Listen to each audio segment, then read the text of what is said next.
22nd of September, Rabbi Levitt, Pele Yoetz.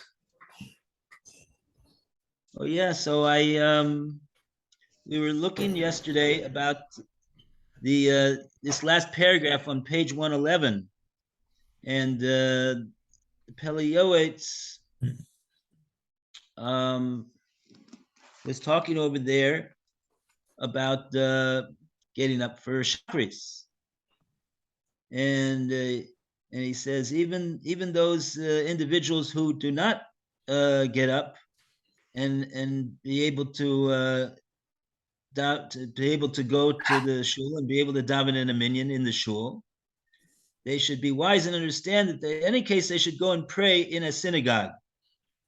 Meaning to say, even if there's not a minyan anymore, because they overslept, they didn't get to the 5 o'clock minyan, so they only got there at 6 o'clock, and there's no minyan anymore. So, but they should still not say, oh, since I missed the minyan in the shul, why bother to go to the shul? I could just daven at home. I'll save time going there and back, etc., etc. So the Pele Yoetz brought this Gemara in Brachos that we looked up yesterday, and the Gemara says that the prayer of a person is not heard except in a synagogue. Right. So where did he get that? Well, what is it? First of all, let's understand. Let's take a look in the source. So we're going to look again in the source and see what it's all about over here. Just that we should understand where the Gemara is coming from. Excuse me, I'll get it. So the source of this Gemara is a brisa. It's a little bit above the middle of the page on 6a, and it says Tanya Abba Binyamin Omer Ein Tefila Shel Adam Nishmas Ella Bebeis HaKnesses. The tefillah of a person is not heard except in the base of Knesses. Shenemar lishmoa el arina v'el tefillah. That's a pasuk in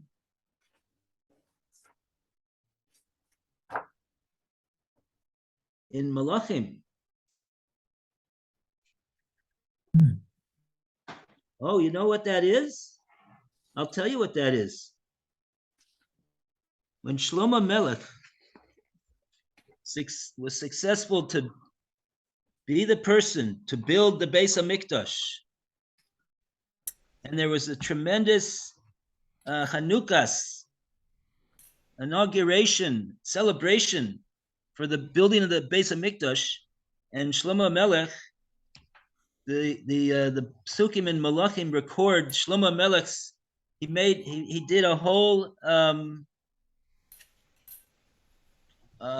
He davened to Hashem.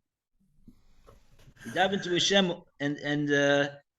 this pasuk is one of the tefillas that he said to Hashem. And the whole pasuk, if you find it over there, it's in your Torah or.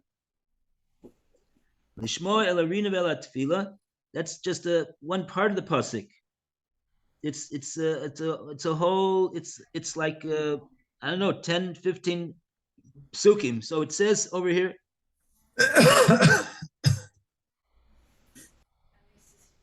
Vayhi kach.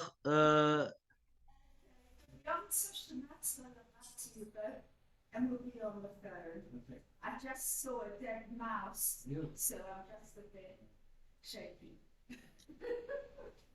Bye. He said it was dead.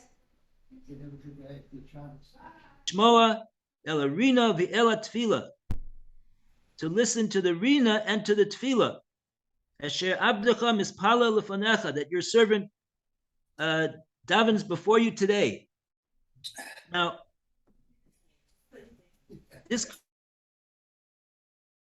is talking about two different things over here. It's talking about tefillah. It mentions tefillah. The word tefillah is mentioned over here a number of times, but it also mentions one time the word rina, to listen to the rina and to the tefillah. Lishmo el rina ve'el tefillah. And rina is before the word tefillah. It first says to listen to the rina and then to listen to the tefillah. Rina means what? Singing? So what does rina mean? That's the $64,000 question. And if we take a look in Rashi, Rashi explains. And Rashi is very conveniently located right across. Now, before we go to Rashi, we have to see what the Gemara learns out from this pasuk. Lishmo el arina ve'el tefillah, the tefillah of Shlomo Melech, by the inauguration of Binyan Beis Hamikdash. The Gemara, just to take a look back in the Gemara again, and the Gemara says, B'makom rina, in the place of rina, sham tehei tefillah, there, that is where the tefillah takes place. So in the place of the rina, that's where the tefillah should also take place. That's where tefillah is. Rashi, what does that mean? Where is the makom of rina? We don't even know what rina is. So where is that makom? Where is that place where the rina is? So Rashi says, Dibra maskil b'makom rina. Rashi says, "Bebeis hakneses." The Beis hakneses is the makom of rina. What's that all about? What's the rina that takes place in the Beis hakneses? Says Rashi, Shesham, because over there in the Beis hakneses, Omrim, they say, who says? That Tzibor, a whole congregation gathers in the Beis HaKnesses. And what did they do? Omrim shiros v'sishbachos. They say songs of praise, shiros and tishbachos. Songs of adoration, songs of praise to Hashem. B'neimas kol arev. With a beautiful and a captivating sound and a pleasant sound over there in the Beis HaKnesses. So that's the makom of rina, the Beis HaKnesses. Now, what does this mean? Shiros v'sishbachos. What is that referring to?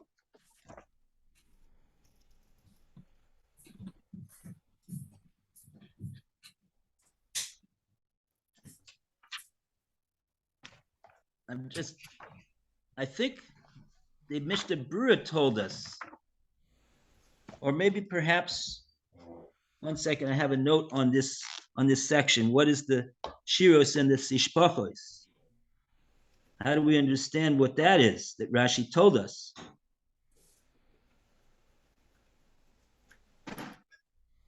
Oh,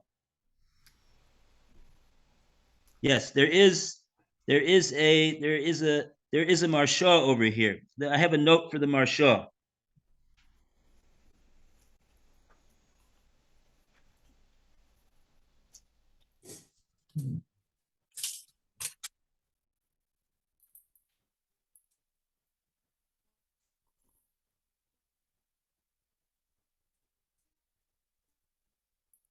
From this very same pasuk that Shlomo Melech mentioned that Hashem should listen to the rina and the tefillah.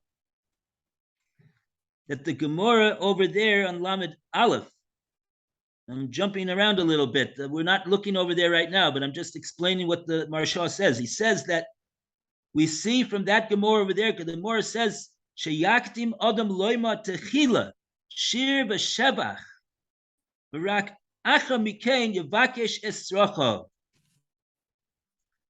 The Gemara over there is Medayik in our pasuk, Lishmoel Arina V'Yala Tefila, that Tefila, what is Tefila? Tefila is Shmon Esrei. Shmona Esrei is where a person makes his requests, his petitions, his entreaties. He asks Hashem. But before that, he has to involve himself in Shiros V'Sishbachos, says the Gemara over there. What are the...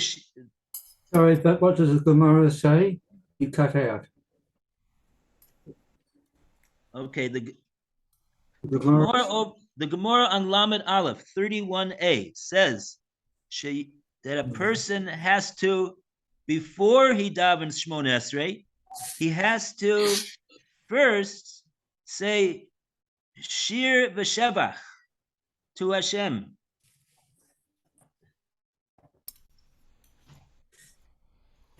Okay, so what is that referring to? That's referring to all that's referring to the Psukkah de Zimra. That's referring to the Psukkah de Zimra, and possibly referring to the Birkas Krishma as well, which also, in a certain sense, are Shir V'Shevach to HaKadosh Baruch Hu. So over there in 31a, it says that's we see from this pasuk, that is the Seder HaDvorim, that before a person davens Shmona Esrei, he must say Shir V'Shevach. He must say Psuk de Zimra.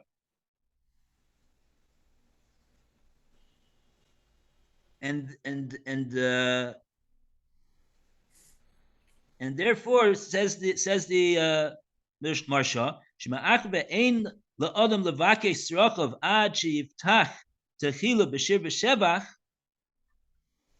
So since that is the case, that a person has to say shir v'shevach before making his entreaty, so what Rashi is saying, what the Gemara is explaining is the place for Rina. The place for Rina is the shir and the shevach.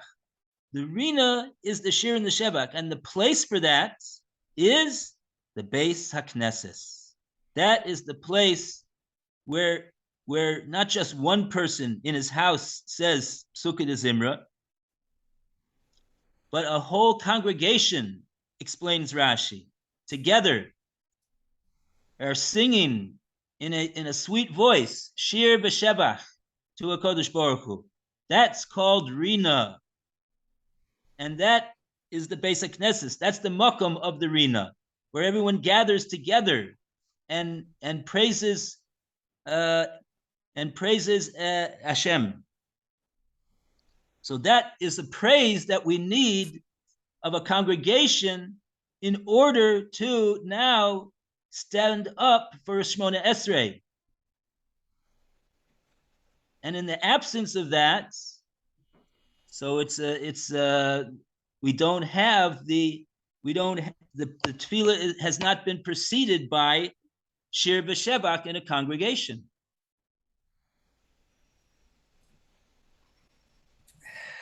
So this is why the Gemara says what it says. The tefillah must be in a place where the no.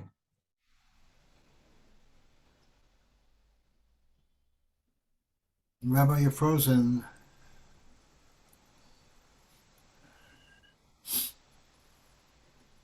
done. Feel completely frozen. You were saying that the davening should be in a place, and then that's where you cut out. If a person wants his tefillah to do the tefillah in a way that Shlomo HaMelech prescribes. Shlomo HaMelech taught us how to do a tefillah. He said before the tefillah, has to be a rina. And the rina is the praise and the adulation of a Kadosh Baruch Hu. That's the rina. The shir v'shevach.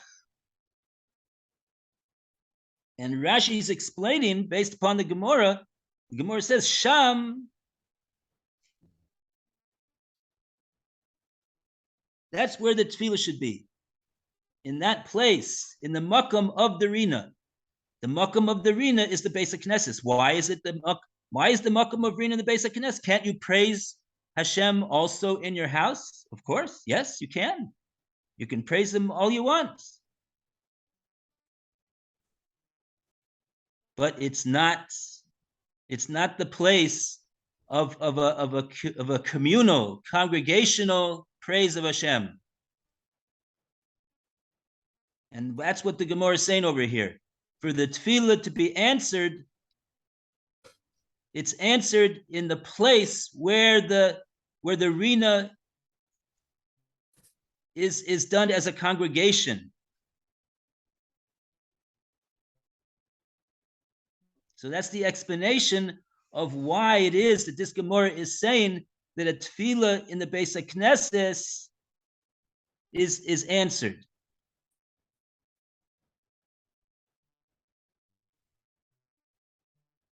It's because of what precedes the tefillah. It's because of what precedes the Shemona Esrei. What precedes the Shemona Esrei is the rina. And the main place for the rina is in the Beis HaKnesses, because that is the place where a congregation as a community praises Hashem. And that praise is totally much greater than the praise of one individual in his own house.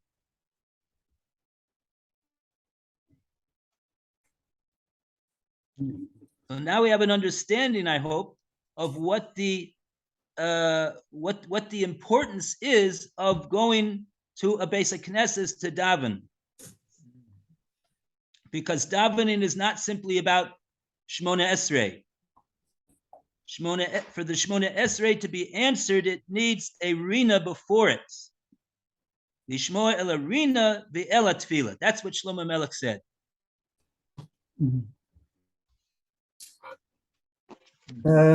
When you say song, do you mean literally singing, or is that another way of saying it's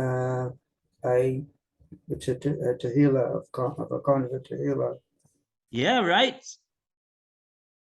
It's like you say, 100%. Let me read you again the Rashi. It's an amazing Rashi. We have to remember this Rashi.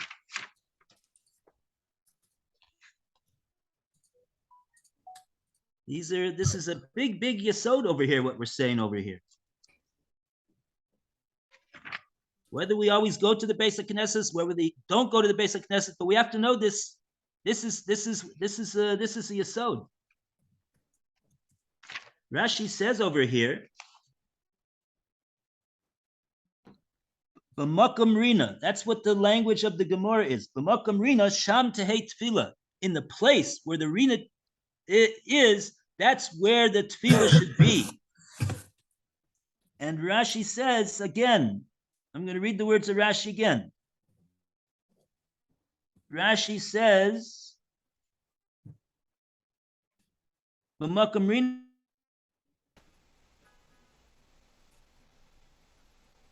Rashi says,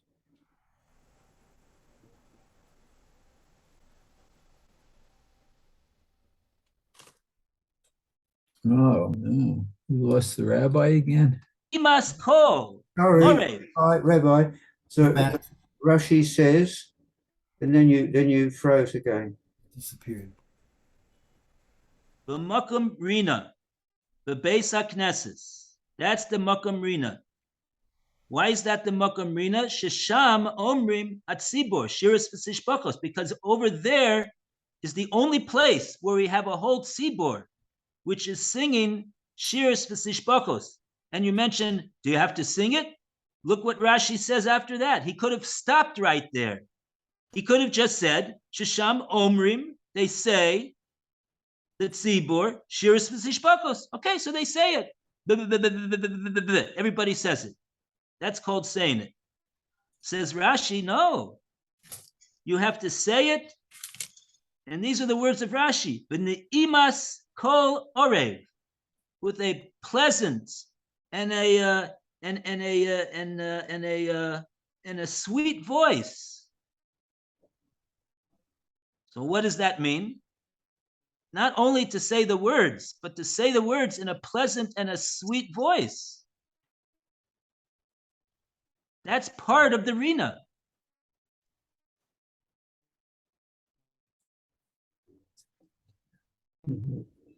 That is a Rina. B'ne'imas kol orev. Because everybody knows that when you sing a song, the words come alive and they reach the heart. And this is what tefillah is. Tefillah is a service of the heart. It's not about just saying words. Do we have some set tunes or traditional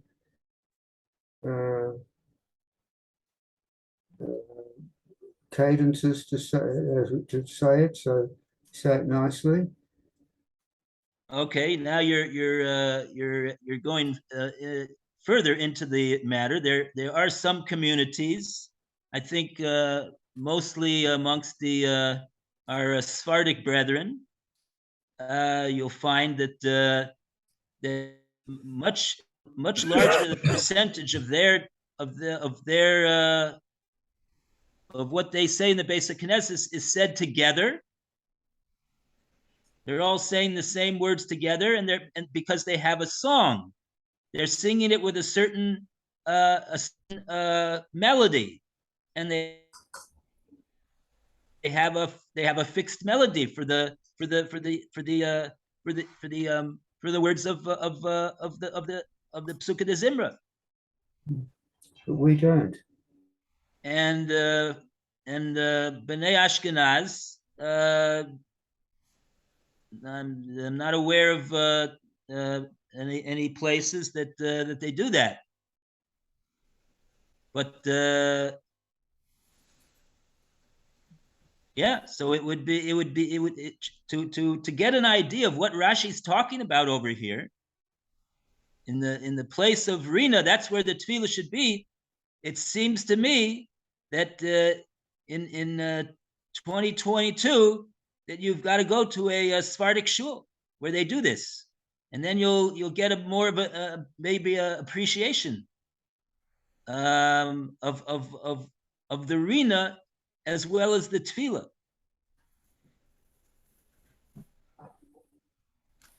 But there are parts of the davening that even in the Ashkenazic shul that the Chazan leads the tzibur in, and particularly on the Yomim Neroyim, on Rosh Hashanah and Yom Kippur. Many of the piyutim that we say, maybe not the Psukkah de Zimra beforehand, but the piyutim of the day, the various things that we sing, have a specific niggin to them. Would it be out of place if we sort of davened in the shul and with a tzibur, but sort of intoned some sort of tune of our own? So taking it from somewhere else, a tune, sort of. Just for an example, say for the Adana Long tune or something like that, from time to time. Would that be out of place or not permitted? Well, in the Psukkah de Zimra, Yes. I mean in Ashkenazic shuls, not everybody does their own. It's more sort of like individualized prayer.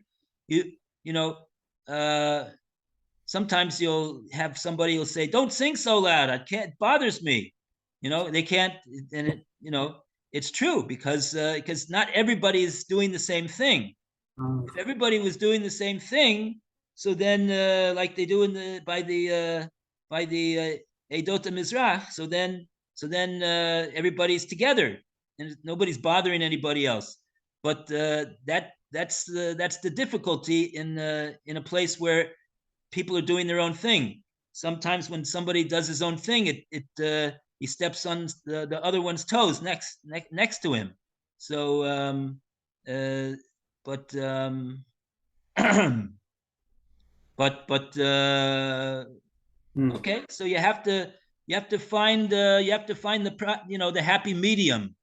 You have to find the happy medium that you can maybe you could go to your own corner somewhere in the shul or and say the psukkah say the psukkah de zimra, the shiros v'sishpachos, the rina with neimas kol orev, like Rashi says, in a sweet and a pleasant voice, even maybe with your own melody. Mm-hmm. That's and Rashi's not a Sfardi. Rashi's he's Ashkenaz for sure. Yeah. So it could be that if you go to like they used to have in Washington Heights in New York, they had a kehillah from Germany, of Shimon Schwab. There was more singing over there, but I don't know what they have there anymore, and what they have here in Eretz Yisrael. I don't. It's here. They just are happy if they manage to get there on time to say some of the Psukkah de Zimra. That's the here in Neve Yaakov, they take 15 minutes to say Psukkah de Zimra. Mm-hmm. That's the allotted time. Yeah, same with our Minyan Shema. So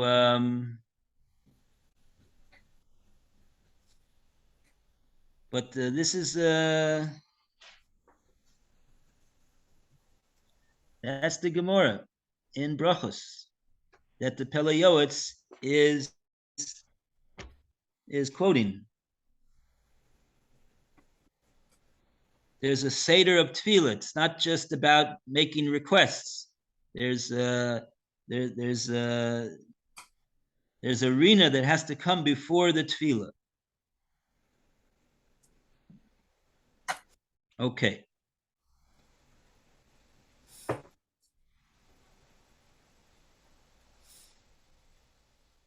Okay, so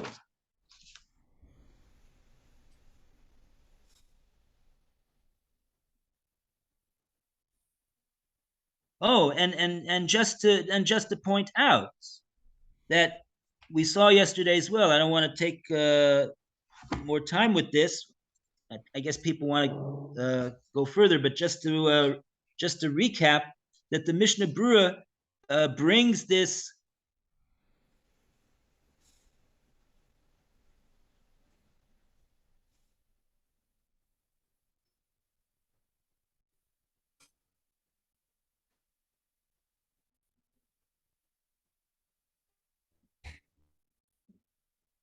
Knesset and daven over there, because that is the Mishnah Berurah says that is the place which is the place where it's a place of kedusha where the Shiras V'Sishbachos as a congregation are said.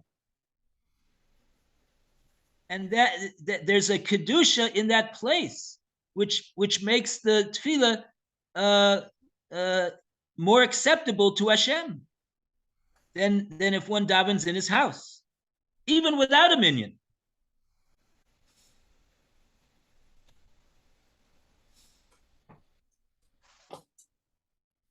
Okay, so that's that paragraph. And now we go a round of applause for the Rina and the Tefillah. Page 111 and the Gemara in Brachos.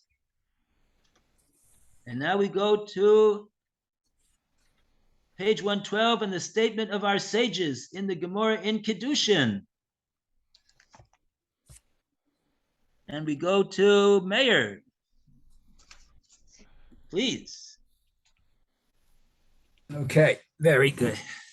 It says, the statement of our sages in Kedushin, once a man commits a sin and repeats it, it becomes like it is as if it permitted to is if it is as if permitted to him, is well known. If you ask a man, how much is it worth to pray Mincha and Arvit with a congregation, actions for which there are several mitzvot that accompany and result from, a man will respond that they are beyond any value, yet he abandons them for the sake of a small monetary profit. He judges according to the perception of his eyes that he is earning a profit at that moment. This is an absolute lie and a certain distortion, for if he does profit and the way of the wicked is successful, it is the deception of the evil inclination. In the end, he will not see a blessing in his profits, and he will lose even more than he gained. Those who seek God will not be lacking any good, and it is the blessing of God which bestows wealth. This is the absolute truth according to everyone. But habit becomes second nature and as if permitted. Due to our great sins, many common people choose to sit idly in marketplaces, the streets, and the corner cafes. Their souls have no desire to go to the synagogue and pray. This is a fundamental principle in regard to the study of Torah and the performance of all mitzvot.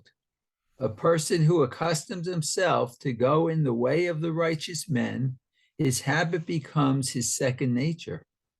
If one day an untoward incident occurred and he did not perform his customary good deed, even if it is an act of extreme piety, it will seem to him like that day he was not a Jew.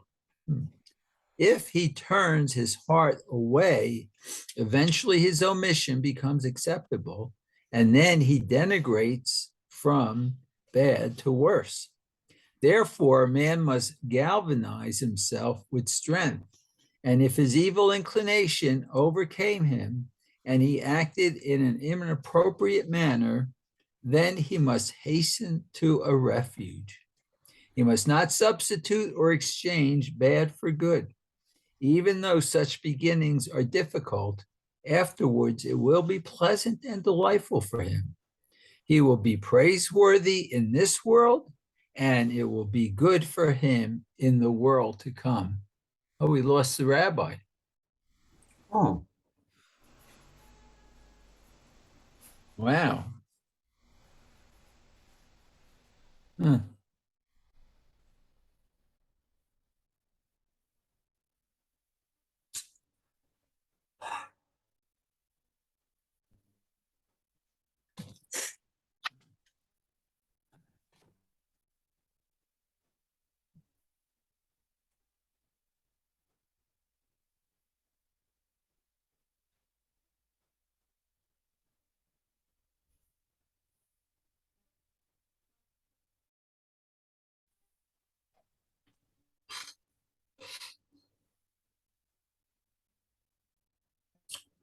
I'm wondering if we shouldn't all chip in and buy him a cable.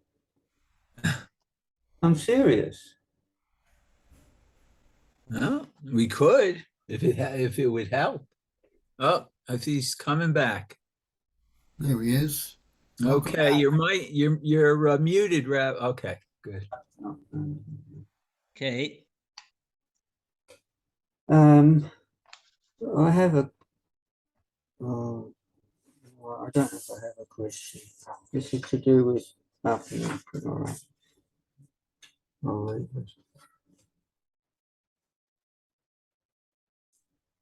He's frozen. No.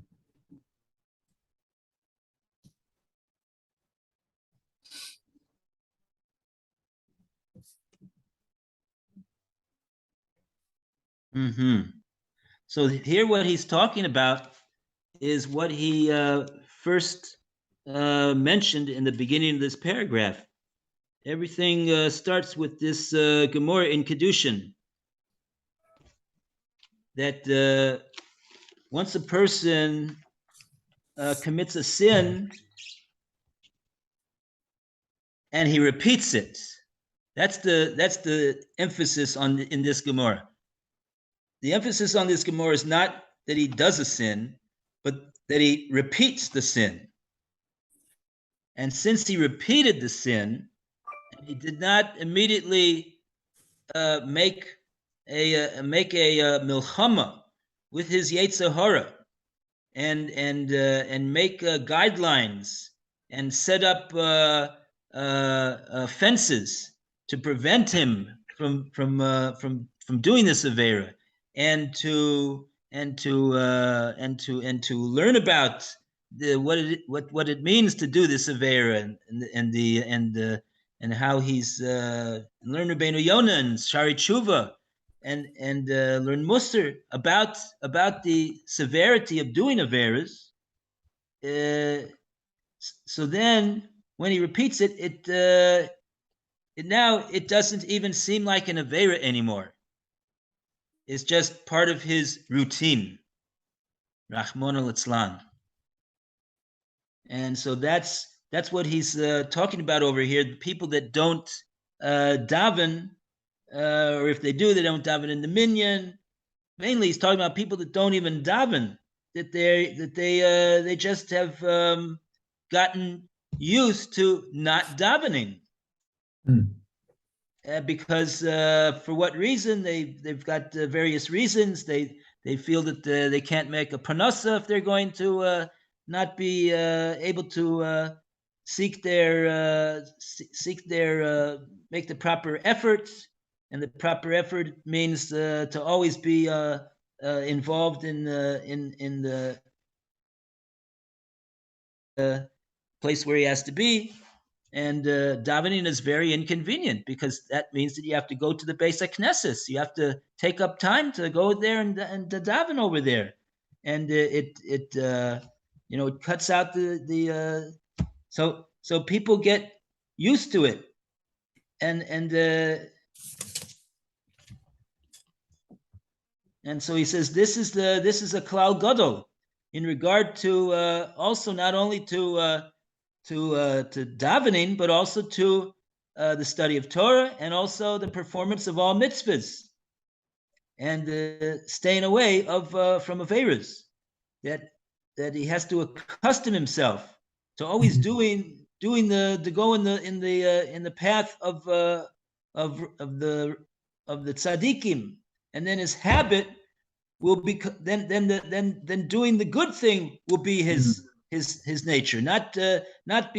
He'll become used to doing always the right things, to such an extent, he says, that if one day he doesn't manage to do what he always does, and he does something even not so good, whatever, he gets so he feels like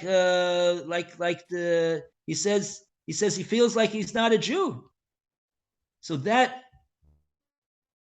that's because he's conditioned himself to always doing the right thing, and like that he won't repeat it, even if he did it once. The point is that he won't go back to it. He won't get into a habit of doing that. That's what we don't want. So the importance of getting into the habit of doing mitzvahs and Torah and staying away from averas, that becomes his habit. That's what he's used to. That's what he's accustomed to. That's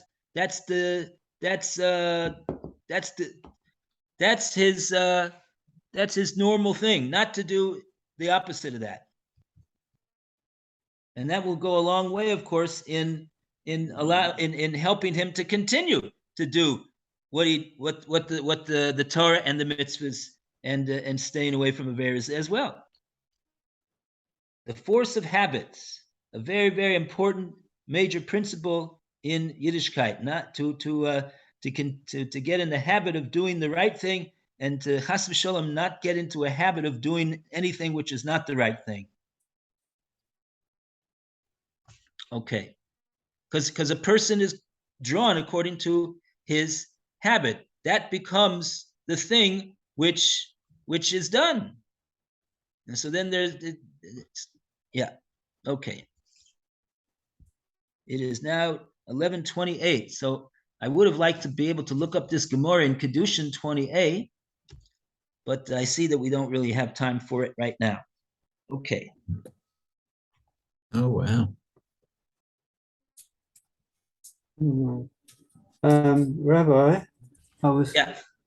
what I was going to ask before, so now that we finished this, so I'll ask it now. We're talking about prophets and having your and if you sort of go and do something instead of davening because you're frightened of missing out a prophet. What's the attitude of Yiddishkeit to what do you call it? Raffles? Sort of buying a ticket to win some money. What do you call it? Raffles or? Yeah, it's a raffle. Okay. So you're making a contribution to the shul. So or the tzedakah organization. So that's right. So look, the Gemara says even that someone who gives tzedakah, and the reason why he's giving the tzedakah is because he wants a refuah shlema for his son who's sick, lo aleinu, shouldn't happen to us. So the Gemara says he's a tzaddik gomor. So doing mitzvahs, giving tzedakah, even for ulterior motives, is still regarded as a very, very good thing. All right, not tzedakah. I go to the booth outside, and so I want a ticket for whatever it costs, 20 shekels. I hope I win 5,000 shekels or whatever it is. That's just nothing to do with shul. Nothing to do with. Oh, you mean like the lottery? Lottery, Buying a ticket to the lottery. Yeah, lottery. Yes. So you're contributing Oh. to the state in that case. Well, the question is, do you think that you're going to win? No, you hope. If you don't think you're going to win, if you don't have bitochen that you're going to win, so it's likely that somebody else who has more bitochen than you, he's got it makes more sense for him to go into the lottery. But for you, if you think, well, I hope that I win, but I don't really think that I'm going to win, and blah blah blah, and like, so what are you doing? Why bother? It goes according to bitochen. So if I have bitochen that I'm going to win, to believe that you're going to win. yes. Otherwise, you got a 1 in 1 million chance of winning. Why should you throw your money away? Mm-hmm.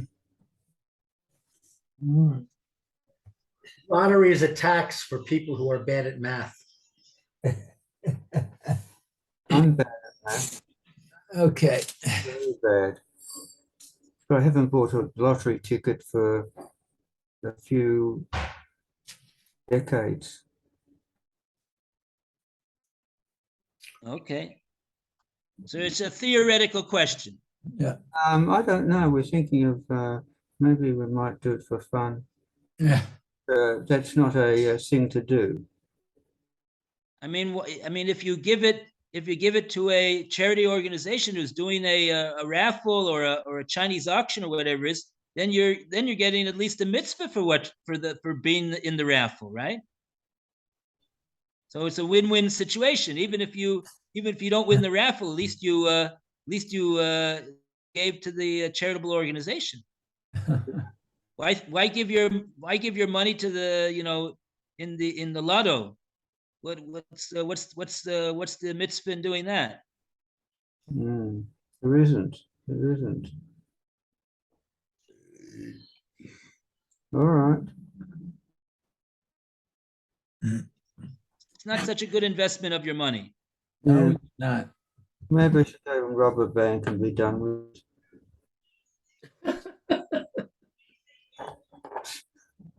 No, better not. Thank you, Rabbi. Okay. Okay, very good. Be well.